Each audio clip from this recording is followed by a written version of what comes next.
Ngayong araw pala guys is nag-train tayo ng legs dito sa concrete gym natin. So ngayong araw nga guys is maaga tayong pumunta dito sa concrete gym natin dahil mag-workout na naman tayo. At ang i-workout natin ay ang legs natin.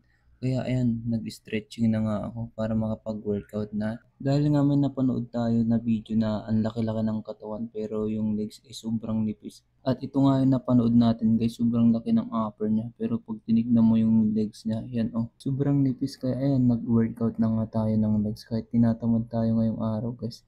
At lagi akong tinatamad pagka legs workout kaya ayan. Pero ngayon is sinipagan na natin dahil nga napanood natin yung chicken legs na lalaki na sobrang laki ng upper. Eh yung legs niya ay sobrang nipis. Ayaw naman natin magaya sa mga ganun, di ba? Kaya ayan, sinipagan na natin. Pagkatapos nga natin nag-warm up set guys, nagdagdag naman na tayo ng plates para makapag-start na sa legs workout natin. So ang inuna nating workout is squats guys. Then dito ang ginawa natin is 12 repetition talaga. Bali sinagad-sagad ko yung repetition natin dito. Tapos 3 sets yung nagawa natin dito sa squats. At pinipilit natin hindi magkamali sa form natin at execution natin para maganda yung squats natin at maganda yung target dun sa muscle natin sa quads natin.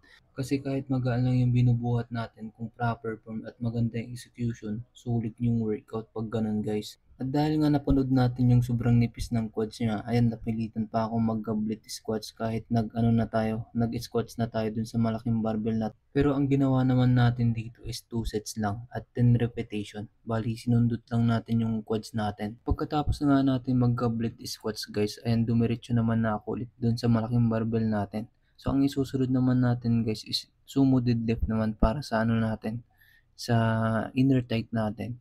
So dito is ang ginawa ko din dito guys is 4 sets.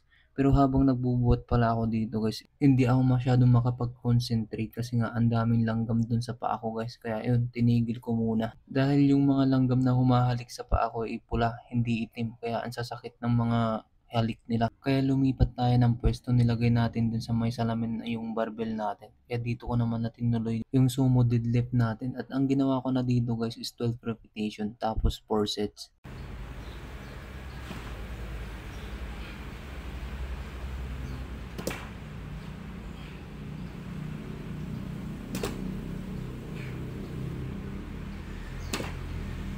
At pagkatapos natin nag-sumo deadlift, sinunod ko naman na yung natin guys, hamstring natin, nag-RDL tayo. At ang ginawa ko din dito guys is 4 sets tapos 12 repetition din.